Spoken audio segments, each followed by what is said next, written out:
네, 오늘은 미겔 데 세르반테스의 돈키호테. 어릴 때 이 만화 영화로 봐서 굉장히 재밌게 느껴진 그런 작품인데, 여기 굉장히 이제 암호가 많이 들어있죠. 패러디가 1605년 1615년 이렇게 두 개의 연도로 이 작품은 구분되어 있습니다. 돈키호테. 자, 세르반테스 이 작품은 과연 무엇을 얘기하는지, 자, 에스파냐 출신의 작가입니다. 자, 에스파냐의 필리피 3세가 한 번은 한 젊은이가 포복 출두하는 것을 보고서 말했다. 저 친구는 이성을 상실했거나 아니면 돈키호테를 읽고 있는 게로군. 돈키호테는 세계 문학 중에서 가장 익삭스러운 책들 중에 하나입니다. 지금 BJ 칼멘 음악 들으면서 얘기를 하고 있죠. 이 책에는 말을 타고 가는 한 쌍의 기묘한 인물들이 등장한다. 약간은 둔하고 어리석은 것처럼 보이는 그들은 먼지가 있는 에스파냐 시골길을 지나가다가 이해할 수 없는 상황들과 계속해서 부딪히게 된다. 이는 나이가 있어 보이는 주인공이 자신을 유랑하는 기사로 착각하기 때문이다. 아론소 기아노는 에스파냐 시골의 몰락한 하류 귀족 출신이다. 알론소 키아다. 네. 마른 체구의 그는 50세 정도의 나이에도 책을 엄청나게 탐독하는 인물이다. 사실 그는 시간이 너무 많아서 책을 손에서 놓지 않는 것이다. 그와 같은 신문 사람들이 모두 그렇듯이 그도 일을 하지 않기 때문이다. 몰락한 귀족. 그가 즐겨 읽는 독서물은 로맨스. 로맨스라는 단어의 원뜻이 12세에 유행했던 기사도와 사랑, 무용담을 다룬 그런 문학적인 형식을 얘기하는 거죠. 이런 책들은 16세기에는 소수의 독자들에게만 베스트셀러가 되었다. 이런 로맨스들은 페이지마다 자주 수백 쪽의 분량까지 한 기사의 영웅담으로 채워져 있다. 더불어 늘 상류 귀족 출신의 고귀한 부인이 등장한다. 그 귀부인을 위해 기사는 모든 어려움을 기꺼이 감수하는데 그것은 자기가 숭배하는 귀부인을 감동시키고 싶은 희망 때문이다. 이런 소설들의 특징은 현재 우리 시각에서 본다면요, 놀라운 사건들이 끊임없이 꼬리에 꼬리를 물고 단조롭게 나타나는 것인데요.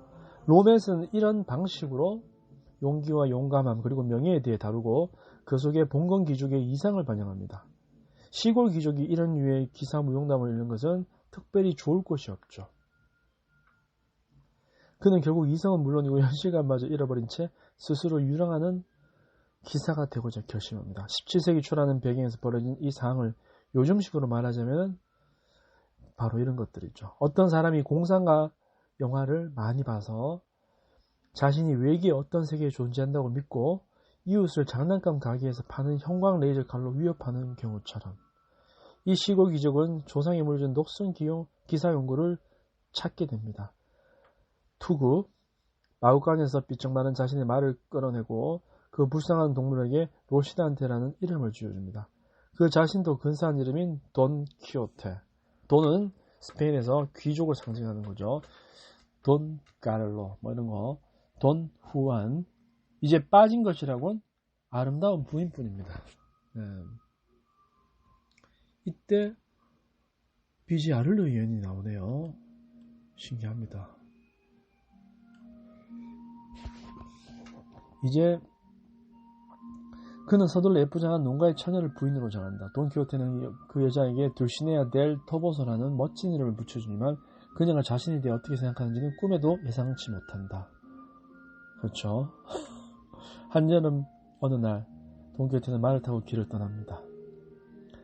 한 술집에 도착하자 그곳을 성이라고 믿고 그곳에 들어서 사람들은 그 행색을 보고 비웃게 됩니다. 그가 로맨스에 나오는 우스꽝스러운 표현과 말투로 이야기하기 시작하자 웃음은 끊이지 않습니다.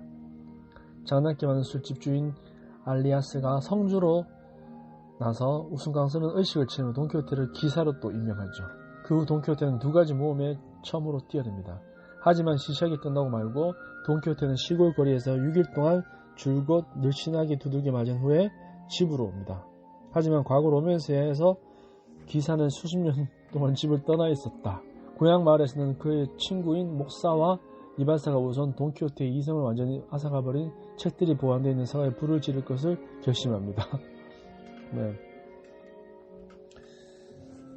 이 작품은 참 이 중요한 메시지를 담고 있는데 대중적인 시각에서 이렇게 희극적으로 했기 때문에 굉장히 정말 오히려 더 걸작이라고 할 수가 있겠죠. 세계 최고의 문학에서 항상 꼽히는 작품이죠. 돈키호테. 하지만 그것도 소용없는 일이었다. 돈키호테는 이미 자신의 두 번째 원정을 기획하고 있었기 때문이다. 이번에는 사람은 좋지만 무식한 농부인 산초 판사를 데리고 간다. 산초 판사는 돈키호테와는 완전히 반대의 의문을 가진 인물이다. 돈키호테가 마르고 키가 크다면 산초 판사는 키가 작고 뚱뚱하다. 판사는 우리나라 뭐 법관 판사가 아니고 자, 원래 에스파니아어로 처진 뱃살이라는 뜻입니다. 판사, 산초 판사. 이제 이렇게 기묘한 한 쌍의 남자가 길을 떠나 라만차 지역에 먼지 날리는 시골길을 지난다. 이 지역은 영웅적 모험을 펼치듯 우아한 무대로서는 걸맞지 않아 보인다. 눈에 띄는 것이라고 많은 풍차될 뿐인데 말이다. 라만차 지역이 있죠, 스페인에. 그런데 바로 이것이 돈키호테가 펼치는 모험 중 가장 유명한 모험의 배경이 되는 다름 아닌 풍차와의 싸움이다. 풍차는 뭘 의미할까요? 돈키호테는 시골길을 지나다 브랜드 30명도 넘는 거인들이 모여 그야말로 거대하게만 한 팔들을 허공으로 이루는 것을 보게 된다. 거인들 그랬죠, 지금. 네. 리바이어던 같은 국가, 권력, 어떤 병폐, 그런 상징물이 되겠죠. 종교가 될 수도 있고요. 기득권, 정치, 체제, 법, 이런 것들. 그에게 이 위험스럽게 짝이 없는 거인들을 싸워 물리치는 일은 자신의 용기를 증명해 보일 저력이 기운 것이다. 무슨 거인들이요? 라고 산초 판사가 어리둥절해서 외치는 순간 돈키호테는 벌써 말에 박차를 가해 풍차를 향해 도진한다. 이런 정신이 필요한 거예요. 행동하는 선비처럼 생각할 필요가 없는 거예요. 그리고는 풍차의 날개에 낚아채어 결국엔 들판에 내동댕이 쳐주고 온몸에 상처를 입는다. 이러한 모험들, 더 정확히 말하자면 우스꽝스러운 사건들은 꼬리를 물고 계속된다. 이런 사건들을 통해 알 수 있는 것은 돈키호테가 현실을 있는 그대로 받아들이지 않고 로맨스의 내용으로 이해하려 한다는 것이다. 낭만주의입니다. 어떻게 보면 낭만주의가 태동한 작품이죠. 그래서 양떼들을 병사들로, 종교행렬을 적의 기사들로, 시골 처녀를 귀족 처녀로, 면도그릇을 전설에 나오는 툭으로, 범죄를 저지르는 불량배들을 해방되어야 하는 갤리선, 그리스, 로마, 이집트, 고대 여러 민족이 전쟁과 상업용으로 사용했던 거대한 항해선 얘기합니다. 갤리선의 불쌍한 노예들도 착각한다. 이런 사건들에서 돈키호테는 늘상 끔찍하게 두들겨 맞고는 상처 투성이의 초란 몰골로 우마차에 실려 고향집으로 돌아오는 것으로 일부는 끝을 맺습니다. 자, 이 카르멘도 스페인 지역을 배경으로 하고 있죠. 조르주 비제는 프랑스 사람이지만 오페라가 거의 세비야의 발상이죠. 피가로의 결혼, 그리고 카르멘, 돈까를로 뭐 이런 굉장히 많은 오페라들이 스페인을 배경으로 하고 있다는 것이죠. 자, 이 비제의 카르멘 역시 세르반테스의 정신과 무관하지 않습니다. 거의 비슷해요. 자, 세르반테스가 10년 후에 출판하는 2부에서는 이야기가 새로운 방향으로 전개가 됩니다.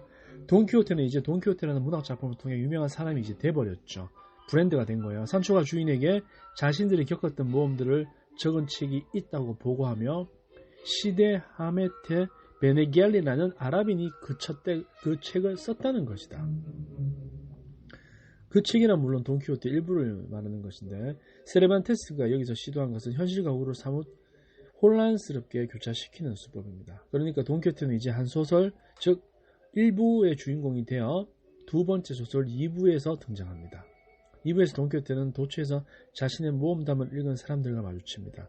그들은 모두 1부의 모험담에 등장한 가상적 현실의 유의를 이해하는 사람들입니다. 굉장히 입체적인 방식이죠. 네. 갑자기 산초 판사가 장난을 시작하고 돈키호테가 온갖 노력을 기울인 대상인 아름다운 돌시네아가 마침내 한번 모습을 드러내야 하는 까닭에 산초는 주인에게 아주 보잘것없는 얼간이 농부를 소개하고는 그 앞에 무릎을 꿇고 주인에게 그 사람이 아름다운 두시네라고 소개를 합니다. 하지만 환상을 만들어내는 작업은 다른 사람에 의해 이루어질 때는 효과를 발휘하지 못하게 되죠. 네, 카르멘 서공이 나옵니다. 희한하죠. 돈키호테는 그저 못생긴 얼간이 농부를 볼 뿐이다.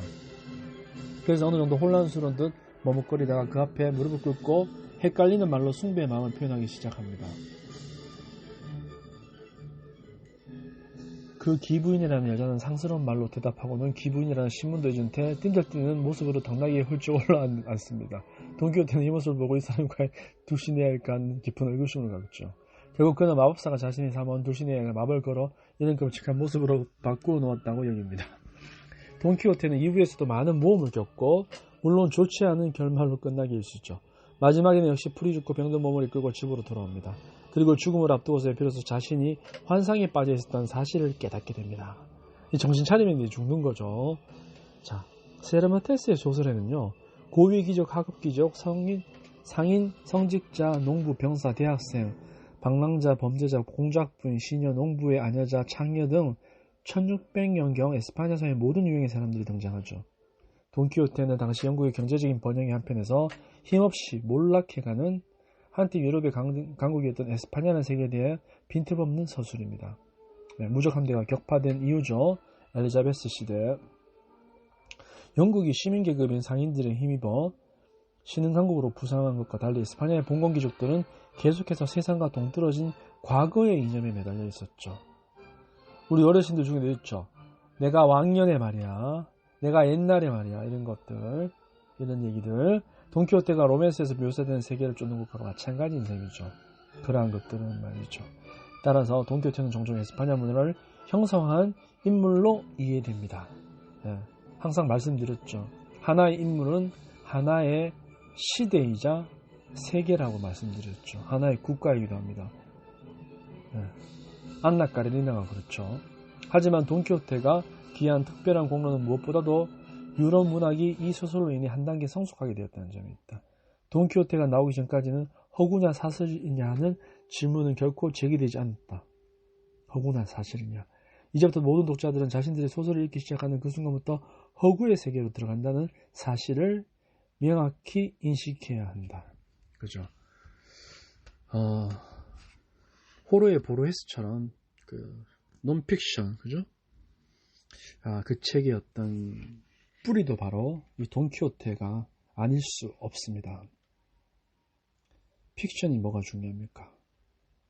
어차피 상상인 거죠. 삶이란 것은 상상. 네. 시공간을 극복할 수 있는 것은 상상밖에 없어요. 돈키호테는 이런 도전에 대응할 만큼 성숙하지 못합니다. 그에게는 현실과 허구를 별개의 두 세계로 다룰 수 있는 능력이 없습니다. 19세기까지도 사람들은 과연 독자가 두 세계로 이루어진 가상공간을 분명히 인식할 수 있을까 하는 질문을 늘 반복하며 불안해하곤 했습니다. 이 문제는 곧 연애소설로 초점이 맞추어졌죠. 사람들이 사랑에 관해 현실적인 기대를 할 수 있으려면 이미 그것에 관해 읽었어야만 한다고 추측했기 때문입니다. 그렇죠. 사랑에 관해 현실적인 기대를 할 수 있으려면 거죠. 따라서 18세기, 19세기는 과연 젊은 여성들이 연애소설을 읽어도 되는지에 대한 우려가 항상 표명되곤 했습니다. 와, 지금 우리나라의 어떤 드라마를 비유해서 말하면 너무나 무서운 현실이죠.